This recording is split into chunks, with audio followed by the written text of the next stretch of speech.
In this video, I'm going to show you how to replace the starter on this Hyundai Sonata. There are two types of starters for the same engine.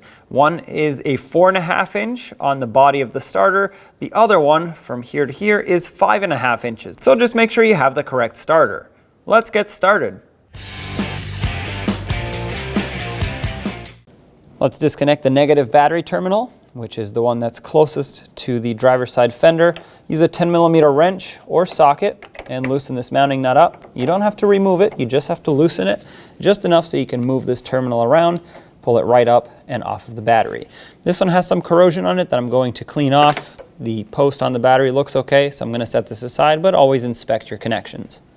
Let's remove the shield that sits on the bottom of the vehicle, once it's safely raised and supported, of course. Mine is somewhat damaged here. There should be a couple fasteners that are missing, but just go around and unbolt all of the 10mm headed bolts holding this onto the vehicle.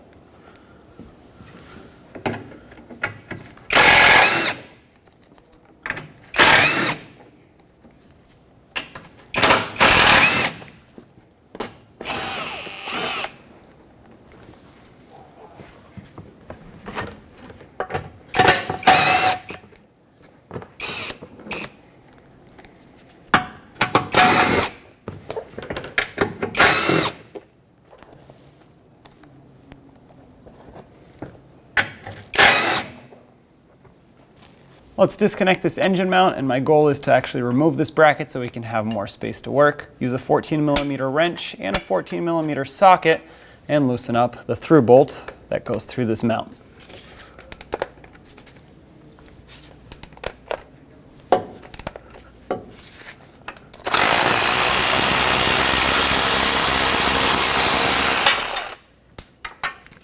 Pull this out. There are three 17mm headed bolts holding this bracket onto the transmission and the engine block, starting with this lower one. Once again, 17mm socket.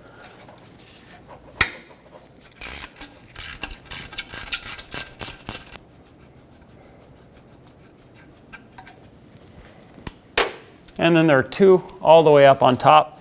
You can either get to them from here or you go around the mount.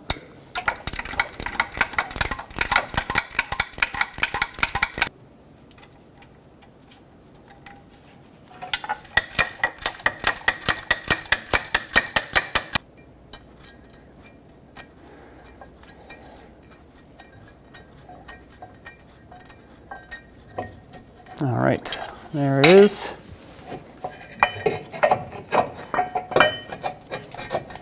All right, now we have a lot more space. Now we're up top so we can remove the intake snorkel. That way we can much more easily access the two bolts holding on this starter. There are two clamps that we have to loosen up with a 10mm socket, one at the top and one at the bottom, and then a hose right in the middle. Once again, don't remove these, just loosen them up.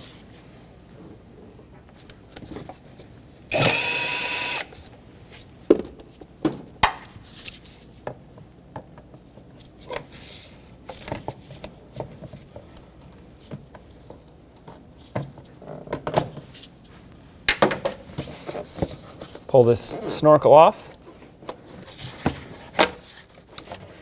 Set this aside. There are two 14mm headed bolts holding the starter on. One is this one, the other one is that one. Let's break them both free and remove them.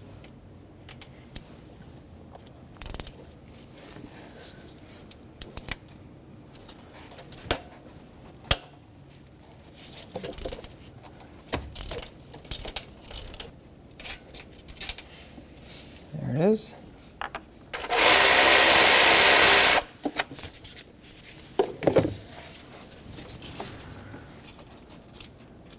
All right, there's that second bolt.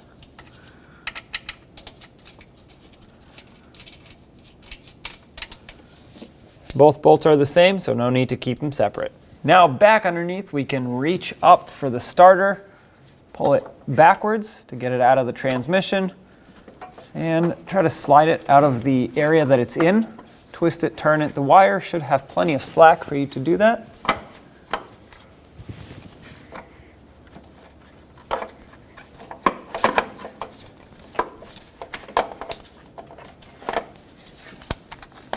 There we go. We have two things to disconnect here. One is going to be the signal wire. I'm going to use a pocket screwdriver, push up on the locking tab in there, which typically you don't have to do that, but mine's broken. The tab up here is missing, but unplug that and then pull this boot off. When you do that, you'll see a 12mm headed mounting nut that we have to remove in order to disconnect the main power wire from the starter. This shouldn't be very tight. Take that out. There's the starter. Let's get the starter in, line it up with the main power wire. Now keep in mind, if this is dirty, wipe it off. If it has corrosion, sand it off. You want a good, clean connection here. Put the mounting nut on and make sure that the wire goes right in between these two little tabs, otherwise it will not be lined up correctly. Tighten it up. It will be somewhat difficult to get it fully tightened while it's moving around in the air, but just do your best. Regardless, this does not need to be very tight. Just tighten it up the best you can like that, and that is plenty. I wouldn't actually go more even if this was securely mounted. You don't want to break that stud inside of the starter. I'm going to put this rubber cap back over. This is going to protect it from debris and corrosion. And then of course plug in the signal wire. Make sure that clicks. Grab the starter, very carefully bring it up into position. It's got to go over that way a little bit further so that it can clear the transmission. And once you get it up, bring it back this way.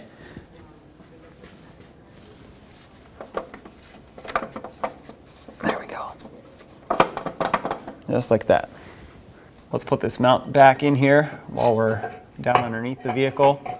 Just position it, line it up. We'll start by bolting it onto the transmission first. I have a bolt ready just so we can get it all lined up. I don't want to bolt it onto the rubber mount because that has a little bit of wiggle room, whereas this does not. All right, let's get this started. I'm just gonna bring it in as far as I can by hand, might as well. And then we'll get the two top ones started, and only then will I bottom everything out. I want it all lined up before I tighten this. Doesn't matter which one you start with when you snug these down, as long as you just snug them all down. All right, that's bottomed out.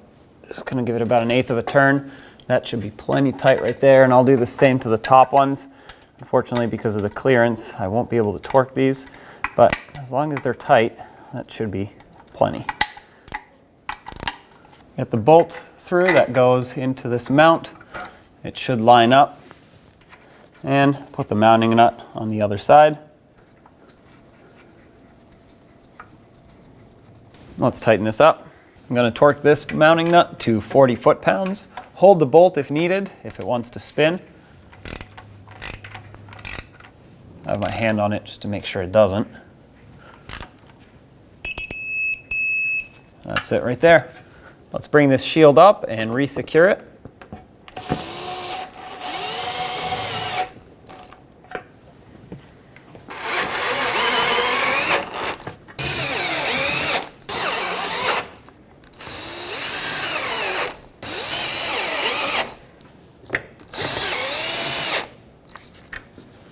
All right, the shield is up. Now from up top, let's put in the bolts for the starter. As long as it's still lined up, you should be able to slide these in, thread them on. Once you get that one started, let's just snug it up now. Don't go very tight with it, just bring it closer carefully, making sure that everything is still seated. We do still have to line up the other bolt, but it's going to be easier to get it in if this is close and the starter moves around less. The more it has space to move around, the less likely you are to just drop that bolt right into its threads. That one is getting close to being bottomed out, so I'm going to start in the other one up top. Hopefully it lines up right away. Might have to move it around a little bit. Looks like it's not quite lined up, but I can see that all it needs is just a little wiggle.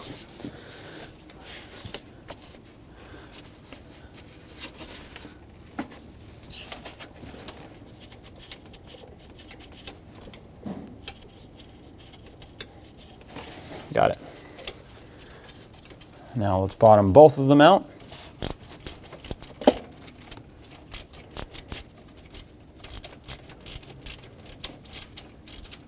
All right, that's snug.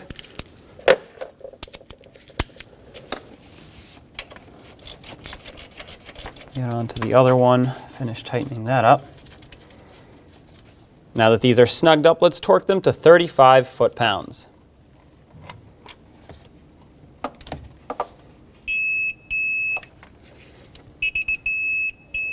And the second.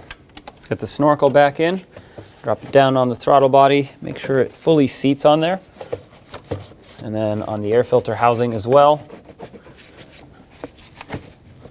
There we go, double check it. Gonna put this hose on while I'm here, slide that over, and now let's grab these clamps, tighten them up. You wanna be careful with these, you don't wanna over tighten them, you just wanna snug them until it starts squishing on the hose and stop right there. Just like that. As long as you can't move this off of the two ends, it should be plenty tight. And of course, grab some needle nose pliers or whatever you used and put this clamp back over this smaller hose. Make sure that's fully seated and secured. Let's reconnect the negative battery terminal. Slide this on the battery all the way down, and then tighten it up with that 10mm wrench. Snug it until you can't spin it by hand anymore. I can still spin it a little bit, so I'm gonna give it another crank, but don't go until you can't turn this mounting nut anymore. That would be too tight and it would stretch out these terminals. This is perfect right here, so battery is reconnected. When only the best will do, demand TRQ. The only company that lets you view before you do. TRQ is committed to offering the highest quality aftermarket auto parts that are engineered for peace of mind. Thanks for using and viewing with TRQ.